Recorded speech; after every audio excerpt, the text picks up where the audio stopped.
Welcome to ILTV's Israel Daily. I'm Aaron Porras, and coming up in today's newscast, the IDF comes down hard on suspected stone throwers across the West Bank. Meanwhile, health officials are irate over suspected plans to leave Israelis with just half of their coronavirus vaccination doses. And finally, another respected Israeli intellectual now coming out with apparent proof of aliens gracing the skies, so stay tuned.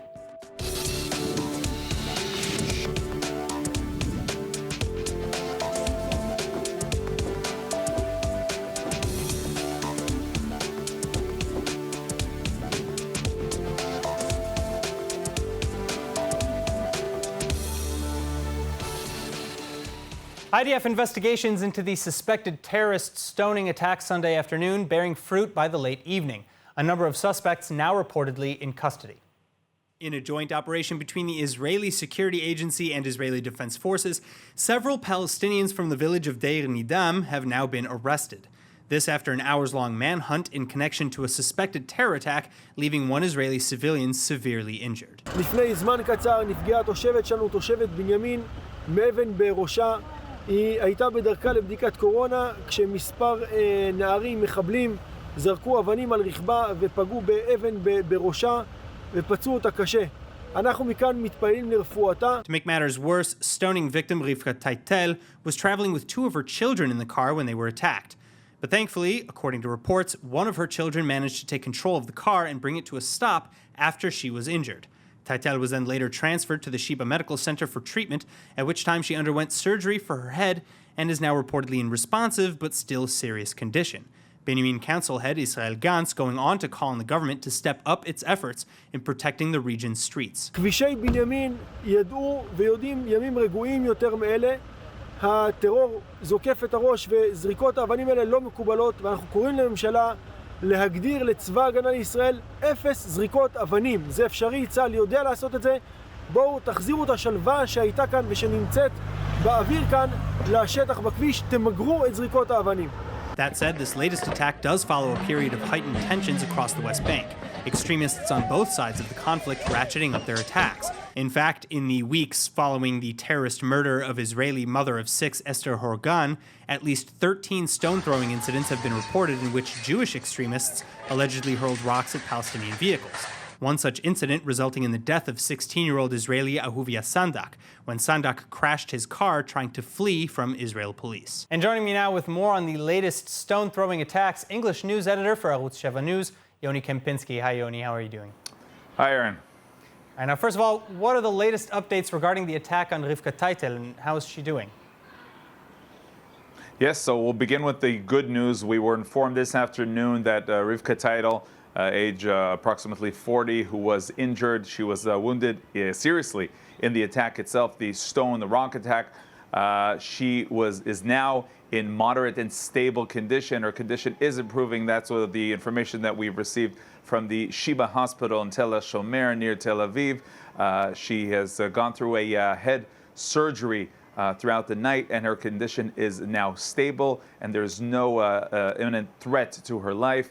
And that is, of course, good news. Regarding the event itself, the incident itself, it's very important to note that these incidents occur even twice a day in the streets of Judea and Samaria. Stones and rocks thrown towards Israeli, Jewish, of course, vehicles, Jewish residents of the area, or just people driving through there. Thousands drive through these roads every day. And many times, in most cases, if we're talking statistics, these cases end with in many cases, no injury. But it is important to see these cases and understand that these attacks are life-threatening, and they are part of the terror threats against the residents and against the people who drive in these roads.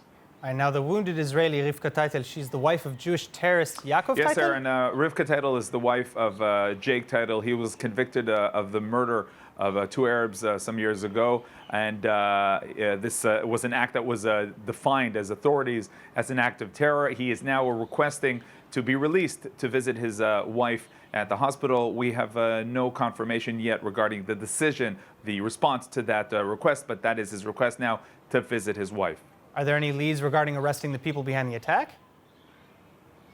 So indeed, the military acted very quickly and apprehended suspects of this terror attack. It's important to understand that, especially in a case like this of throwing rocks and stones, it's important that the officials and the IDF forces act very quickly to look at the security cameras, to investigate people who are on the scene, and quickly get to the villages, the adjacent villages of these Arabs who are suspected of perpetrating this attack, and they were last night apprehended.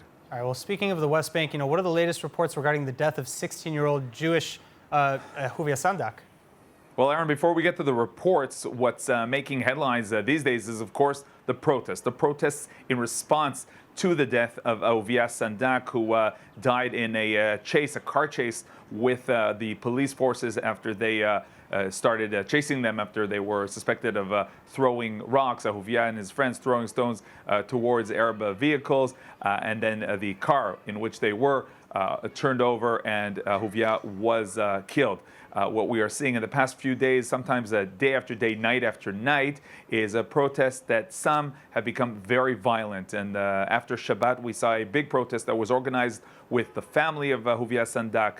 His father talked about, he demanded an inquiry, a public inquiry into what happened there, really, how his son came out dead out of this incident, this unfortunate incident. He, of course, came out against the violence in the protest, but just a few meters from there, we saw very, very significant violence between the protesters and the police, and they are all calling for an inquiry, but also many, of course, are calling on the protesters, also from right and also from left, are calling on these protesters to stay calm, not to attack, not the police forces and not the Arabs that were walking by. This is also incidents that we saw, but they are demanding that there is an inquiry into how this happened. And according to Ynet, we have a retired police accident examiner who did the report on the accident, which puts the blame on the police, and it was handed over to Internal Affairs. Does this mean that we'll see justice being served here and the police being charged for their actions? Yes, Aaron, we will see an inquiry, but the problem is, and what the family members are saying, is they want public inquiry. They don't want the police to investigate the police. They want someone from outside, some sort of inquiry that will be more public, that people and the public will be, will see what the details are, what exactly happened there. This is obviously a very complex issue because the police were there trying to stop what they were suspected of doing, of throwing the rocks against the Arab vehicles. And so this is, of course, a complex situation, but almost everyone, of course, agree that this shouldn't have ended with the death of Ahuvia Sandak. All right, Yoni Kempinski, thank you so much.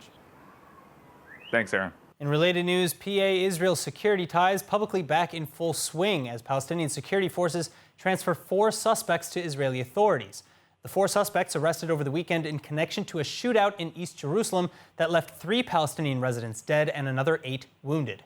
But even more shocking was Israel's special authorization allowing large numbers of armed PA police to enter East Jerusalem after the shooting. This, as the PA overall is officially banned from any and all operations inside of the capital. Now, as for their charges, 2 of the 4 suspects, whom are relatives of the victims, are suspected of murder, while the other 2 are being charged with aiding the perpetrators. Moving on, United Arab Emirates intelligence agencies have reportedly arrested an Iranian cell stationed in Dubai and Abu Dhabi, suspected of plotting terror attacks against Israelis visiting the country. And the alleged attack, planned for the anniversary of the assassination of IRGC Quds Force General Qasem Soleimani. Meanwhile, fearing similar operations worldwide, the United States, Israel, and the Gulf states are all now on high alert, especially as Tehran announces the ramping up of its uranium enrichment to 20%. Further proof, according to Israeli Prime Minister Benjamin Netanyahu, of Iran's ongoing efforts to realize nuclear weapons. Netanyahu going on to say that Israel will not allow Iran to ever do so. And now in new efforts to protect the skies around Israel, Israeli Defense Minister Benny Gantz is asking the Trump administration for just one more parting gift. Chana Rifkin with the story. אנחנו צריכים להרחיב את מערך ה-F-35 שלנו, זה ללא ספק. יש לנו עכשיו 2 טייסות, אני מניח שאנחנו נרחיב אותו זה מה שביקשתי מהאמריקאים. Israeli Defense Minister Benny Gantz on Monday, telling Israeli media that he's looking to acquire a third squadron of stealth F-35 fighter jets from the Donald Trump White House. And this while also earmarking funds to possibly purchase other warplane models. הייתי קונה עוד טייסת F-35 ואחר כך בוחן מה אני עושה עם היתרה, ממשיך להרחיב ב-F-35, הולך ל-F-15. Of course, the prospective deal is under an increasingly tight deadline, too. The defense minister going on to express hopes of completing the deal before President Trump is expected to leave office January 20th. And especially now, as Israel heads to its fourth in a series of national elections March 23rd. As for the details of the request, Gantz neglected to reveal just how many F-35s he's now asking for, though other defense officials have alleged that the first two squadrons already ordered by Israel add up to about 50 planes. Chana Rifkin reporting. In other news, the Jerusalem District Court has agreed yesterday to alter Prime Minister Benjamin Netanyahu's corruption charges in Case 4000, aka the Bezek affair. The change is now reflecting an alleged give-or-take relationship between Prime Minister Netanyahu and Shaul and Iris Elovich. But joining us now to explain is Ariel Kahana, senior diplomatic correspondent with Israel Hayom News. Ariel, thank you so much for being with us. Now, what are the big changes in Netanyahu's corruption charges then? Hi, Aaron. Thanks for having me. So basically, there are no changes in the story that already was said against Netanyahu from the beginning. The change that we do see in the new charges against Netanyahu is actually the details. Because what happened in the beginning of the trial is that Netanyahu's lawyer said, you are blaming the prime minister, you are blaming Netanyahu of deeds, of actions that his wife and his son did. And that means talking to Walla website heads or owners and asking for changes in favor of Netanyahu or for themselves. So what Netanyahu lawyer said, you cannot blame one person, you cannot blame Netanyahu, even though it's his own family, you cannot blame him for what his family did. All right, Therefore, sorry? Well, so I was going to say, how will this affect the trial? Will it change the severity of the charges in any way? So that's a very good question, because from one hand, the fact that charges was changed, it's a hit for the Justice Ministry, because it tells that from the beginning the blames were not accurate. But from the other hand, now you have a very detailed allegations against Netanyahu himself, what exactly he did while talking to Walla owners, which are Alovich, as you mentioned. So it's a little bit too early, in my opinion, to say how exactly it will affect the court or the end of the trial. But if you do follow the 150 events that now are very detailed in the new charges against Netanyahu, so you can see that actually, I would say, quite a little of all of them, of those 150, are really, cases that Netanyahu was in touch with Alovich and was asking for changes that you can say are not so acceptable even in the media industry. So, as I said, it goes to the both directions, and I don't know. For me, I definitely do not know how it will affect the end of the trial. But the bottom line is still that they had to change the blames against him. And as a beginning of the trial, I would say it doesn't look so good. But again, we have to wait, and it will take probably years. We have to wait to the end and see what the judges will say. Well, so with that in mind, I guess my final question is what is on everybody's mind. How is this going to impact the Likud's and Netanyahu's re-election? Okay, I think since we are going to the fourth elections now, I think we already know the answer. Netanyahu, even in the worst day he has, is not falling from 60 seats, 60 mandates in the Knesset. So it's quite known now, after 2 years of legal process, it's quite known how it will affect. Netanyahu has his numbers. It's about at least 30, maybe 35. And maybe more, because in the end or actually in the day of the elections, Israel will probably, after the corona pandemic, which probably we can assume the public will vote for Netanyahu as it is his achievement. Well, so in any case, last lesson about that. In any case, we already know how does the legal process, how does it comes out in the polls. It will be very interesting to see how that will affect, how the trial itself will affect his campaign. Until then, thank you again, Ariel. Thank you. And now for our daily coronavirus update. Israeli Health Ministry officials unveiling details surrounding the so-called Green Passport program for the benefit of vaccinated individuals. The Jewish state leading the world by a large margin in its coronavirus vaccinations drive. And now the Israeli Health Ministry is releasing details on its Green Passport plan, in which vaccinated Israelis are afforded certain benefits. Among them, exemption from having to quarantine when returning from abroad or after coming into contact with infected individuals. All Israelis will have to do is download the document from the Ministry of Health app or print it off of their website. But of course, citizens will only be eligible for the passport after receiving their second and final dose of the vaccine. And that's where issues arise. With over 1.2 million Israelis now having received their first shots, stock of the vaccine is running low. And in fact, reports allege that Israel's stock will likely run out completely by the weekend, with several hospitals and clinics having already stopped taking new appointments. So in light of the dwindling doses, Israeli authorities are already in negotiations with Pfizer to advance their next scheduled delivery from February to sometime this month. That said, many Israelis who have already received the first shot are now also being told that they may have to wait longer than expected to receive the second shot, assuming they'll receive them at all. The Health Ministry Deputy Director General suggesting that Israel seriously consider settling for just one dose per person for now, as the UK similarly announced. And this based on a new report suggesting an 80% efficacy after just one dose. Health experts are furious at the idea, however, arguing that in the midst of an outbreak, we cannot afford to experiment on people. And that anyway, giving one dose would be akin to giving none, as it's unknown how long immunity would last with just one dose. Plus, the same aforementioned report suggests that in fact the first dose may only be 52% effective, while the full 2 doses raises that number to 94%. Meanwhile, vaccinations aside, the Israeli COVID cabinet is set to discuss new measures today, including tightening lockdown restrictions. Hospital officials calling the latest outbreak the worst one yet, with COVID wards reopening across the country for the first time in months. And at least 6.6% of tests are now coming back positive, bringing the new active infections total to over 50,000 people, a quarter of whom are from the ultra-Orthodox communities. Nearly 800, meanwhile, are in serious condition, and the death toll has hit 3,433. Now, for more, visit our new and improved website at ILTV.tv and make sure to subscribe to our newsletter for daily updates. In other news, what's going on with the latest coronavirus updates? Joining us now to discuss is Professor Profadav Davidovich, Director of the School of Public Health in Ben-Gurion University. Professor, thank you so much for being with us. Thank you. Good evening. All right, so what is going on now? Israel is getting vaccinated, but we're still talking about a stricter shutdown on the way? Indeed, very sensitive times right now. We have an extremely successful mass vaccination campaign because of the infrastructure of the 4 excellent non-profit sick funds we have in Israel. Israel also secured the vaccines, but it's still some time until it will take to get into herd immunity, or at least covering the elderly and the high risks.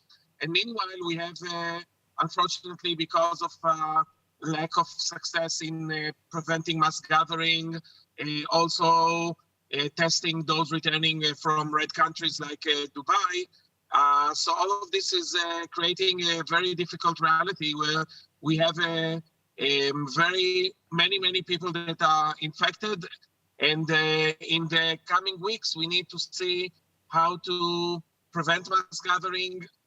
I don't support entering into a lockdown, but we still need to see how to improve also the testing and preventing loss of life, because it's like a football match that you are in overtime and you cannot get a score meanwhile.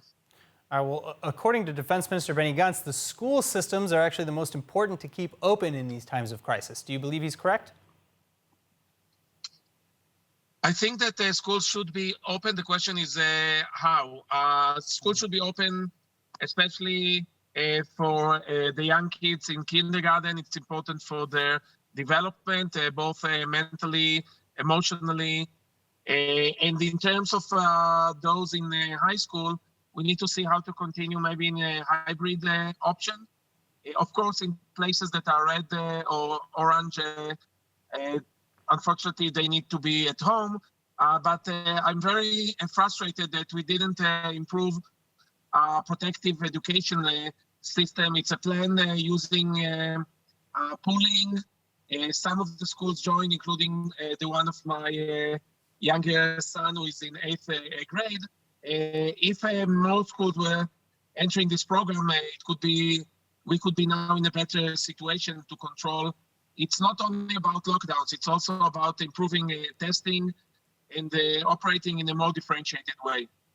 All right, now, if we continue vaccinating at the rate that we've been vaccinating and we stay first in the world per capita, does that mean that we won't need restrictions for much longer? And how does that play out with the lack or the dwindling stock of vaccines? So there are different stages in the mass vaccination campaign. First of all, we need to cover all the elderly and high-risk groups. This will mean that later in a few weeks, we're going to see less severe cases and less number of deaths that are rising right now. In order to get into herd immunity or population immunity, as I prefer to call it, we need probably more than 80%. This is the current number. Also, Professor Anthony Fauci was mentioning even 90%.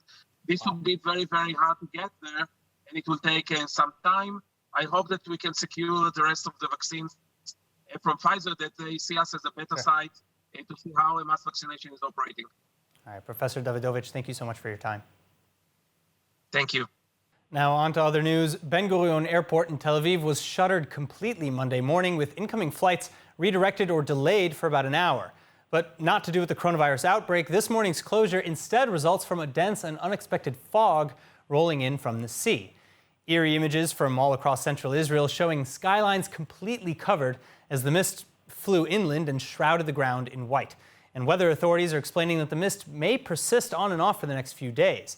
Thankfully, though, far from the hazardous yellow hazes caused by regional sandstorms like that of 2015, this weather event is largely harmless. Israeli-American Harvard professor Avi Loeb, now the latest to publicly jump on the aliens bandwagon, alleging that our solar system was visited in 2017 and will likely soon be visited again. But Loeb, who chairs Harvard's Department of Astronomy, explains that the signs won't come in the form of any sort of flying saucers, but rather as space trash discarded by an alien civilization. And in his upcoming book, Extraterrestrial: The First Sign of Intelligent Life Beyond Earth, Loeb lays out convincing evidence for his assertions, arguing that an interstellar object discovered in 2017 was really alien tech. The object, dubbed Oumuamua, or Hawaiian for Scout, was the first interstellar object ever detected inside of our solar system. And its trajectory, shape, and behavior all defied predictions for how a similarly shaped comet might appear. Finally, speaking of the stars, Israel's latest basketball star, Dani Avdija, celebrating his 20th birthday this week, amid yet another impressive win for the NBA's Washington Wizards, the team on which he plays. In fact, playing for just 16 minutes on Sunday, the rookie Avdija still scored a three-pointer with 1 rebound, 1 assist, 1 steal, and 1 block, which helped clinch the final nail-bitingly close score of 123-122 in the Wizards' second consecutive win against the Brooklyn Nets. And this after playing his NBA career best just days before against the Minnesota Timberwolves, scoring 11 points, 7 rebounds, 3 assists, and 3 steals. Now let's take a look at the weather forecast. Tonight you can expect a cool low of about 54 degrees Fahrenheit or 12 degrees Celsius. Then tomorrow should be clear to partly cloudy and warm with a high of around 73 degrees Fahrenheit or 23 degrees Celsius. And before we go, of course, let's take a look at what's going viral in Israel.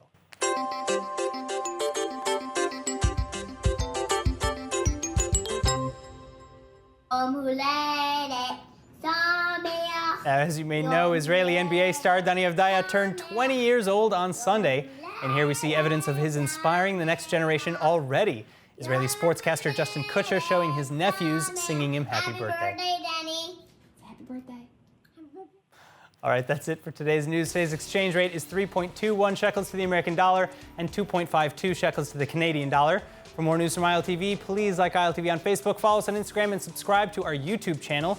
Then don't forget to visit the all-new and improved ILTV website at iltv.tv and let us know what you think. Just don't forget to subscribe to the newsletter for our latest updates while you're there. I'm Aaron Porras, and thank you so much for watching.